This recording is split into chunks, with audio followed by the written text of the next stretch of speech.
Artok, tok tok. Ngobrol art yuk.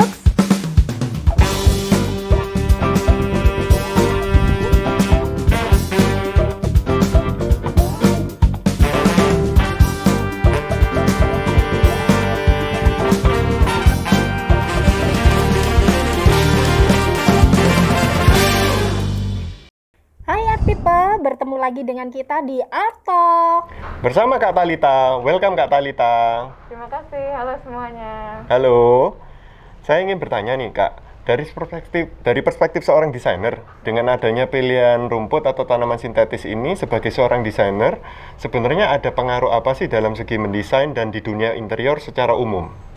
Secara umum, memang dengan adanya rumput sintetis itu sangat membantu ya. Karena bisa diketahui sejak awal kan ditemukannya 1966 kalau nggak salah. Sebelum itu tuh memang desainer tuh terbatas dengan yang namanya pilihan. Karena bisa diketahui terkadang keinginan tidak sesuai realita ya. Terkadang kita sebagai desainer ingin desainnya itu bagus seperti ini. Kemudian terbatas dengan yang namanya lingkungan terutama. Dan situasi, lokasi juga berpengaruh.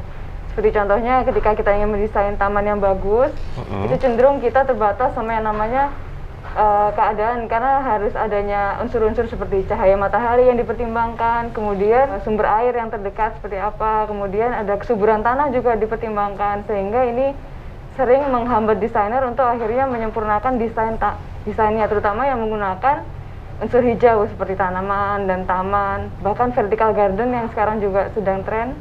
Nah itu juga sering bermasalah, dan adanya rumput sintetis ini sangat membantu ya Pak ya, karena ya betul, solusi. Dia hadir sebagai solusi karena akhirnya kita menemukan cara tanpa tergantung dari unsur-unsur yang saya sebutkan tadi. Keterbatasan itu bisa dialihkan karena ada rumput sintetis seperti itu. Nah, dengan adanya rumput dan tanaman sintetis ini tentunya kan jenisnya cukup banyak ya Kak ya? Iya betul. Nah, pernah nggak Kakak maksudnya bekerja sama dengan vendor seperti kami, Artgrass ini, di mana kami memiliki berbagai macam varian rumput dan tanaman sintetis, dan Anda memutuskan untuk bekerja sama dengan kami untuk proyek atau kliennya Ibu? Sebenarnya pertimbangan saya itu kurang lebih, bukan hanya saya ya, pasti setiap desainer punya yang diutamakan, tapi kalau saya pribadi yang saya utamakan tuh ketahanan warna. Karena bagaimanapun rumput sintetis itu banyak jenisnya, banyak yang rupa-rupanya juga, tapi menurut saya yang utama yaitu ketahanan warna, karena seiring waktu terkadang sampai 10-20 tahun tuh warnanya pudar seringkali. Nah ini banyak klien yang berharap bisa lebih tahan lama daripada itu, sehingga yang menjadi pertimbangan saya pertama kualitas ya Bu ya? Betul sekali. Kualitas. Kemudian yang kedua itu adalah bahannya, sebetulnya itu berpengaruh. Karena kan rumput sintetis itu dari plastik ya, plastik itu kita tahu juga beracun, beberapa ada yang beracun. Terkadang kita akhirnya memilih jenis plastik rumput sintetis itu dari apa gitu, seperti mungkin ada nilon, polipropilen dan sebagainya, kan kita harus tahu. Benar. Karena terkadang klien juga ada yang memiliki hewan peliharaan atau pet. Seringkali itu kebiasaannya adalah mengunyah tanaman itu dan sebagainya. Kalau itu beracun kan kasihan ya petnya kayak gitu. Nah itu pertimbangan kan. Belum lagi anak kecil ya kan? Betul juga gitu. Akhirnya itu pertimbangannya sih kurang lebih. Dan varian ya, karena semakin banyak yang menawarkan variasi jenisnya itu juga yang pasti kita lebih senang yang punya banyak varian. Gitu. Mungkin terakhir kalinya saya ingin menanyakan, ada plus minusnya nggak sih kalau bekerja sama dengan vendor seperti kami? Karena ini kan menghadirkan partner yang baru ya. Biasanya mungkin kalau dalam segi mendesain Ibu terbiasa dengan ya bekerja dalam timnya sendiri, tapi dengan melibatkan vendor seperti kami eksternal ini, plus minusnya apa sih sebenarnya dari seorang desainer? Minusnya pasti karena mungkin kita belum terlalu kenal, pasti ada namanya pengenalan dan itu butuh waktu. Seperti kita harus tahu juga kecocokan ya. Betul. Terus karena terkadang kan proyek kan bisa di sini atau di lokasi yang terkadang koordinasi. Betul, koordinasi, perlu shipping dan sebagainya, itu yang harus kita kenal lebih lanjut. Nah, sedangkan kalau kita mungkin bekerja sama secara internal atau dari yang sudah kita tahu kan lebih enak itunya. Nah, tapi plus dari bekerja sama dengan vendor baru itu ya ilmu baru dan produk baru yang bikin kita jadi lebih open terhadap kemungkinan desain baru. Kan dengan ada vendor baru kan pasti produknya beda-beda, menawarkan varian baru, sehingga kita juga senang pastinya, wah ada opsi baru nih kayak gitu. Sip, mantap. Waktunya untuk mitos atau fakta. Kak Talita, mitos atau fakta? Benar nggak sih Kak, jika ada warna hijau dari tanaman dalam ruangan bisa membuat nuansa jadi lebih tenang? Fakta. bisa dijelasin nggak sih Kak secara pengaruhnya?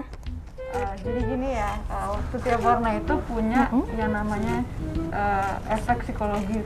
Jadi itu saya belajar dari zaman kuliah ya, itu ada namanya teori warna, di mana setiap warna itu ada pengaruhnya ke kita secara psikis.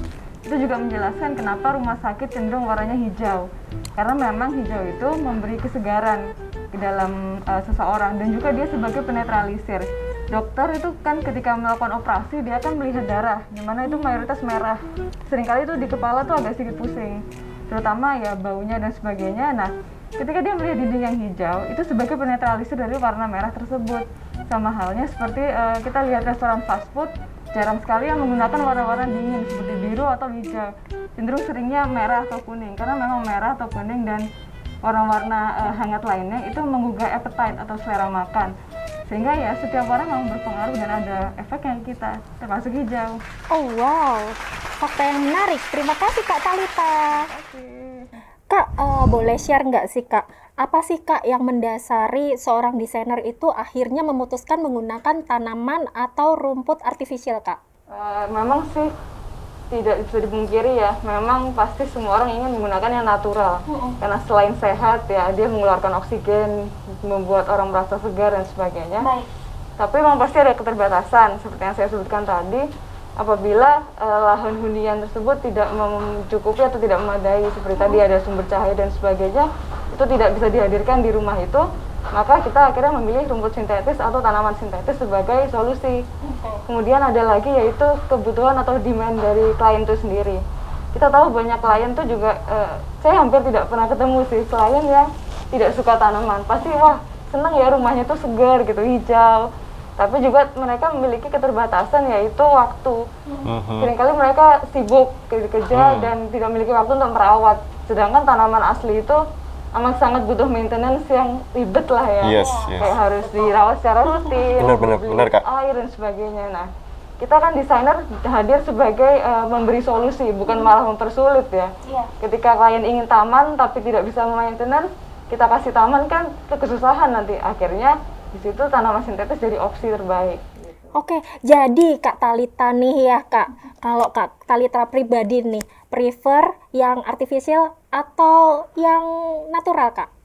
Sebetulnya ya, secara jujur saya lebih suka yang natural ya. Oke, karena baik, bagaimanapun lebih sehat, mengeluarkan oksigen, terus ada cerita. Karena seringkali kayak mulai dia dari fase tumbuh, kemudian besar, kemudian mati pun itu kan ada cerita di situ, sehingga pemilik rumah juga ikut merasakan semacam koneksi.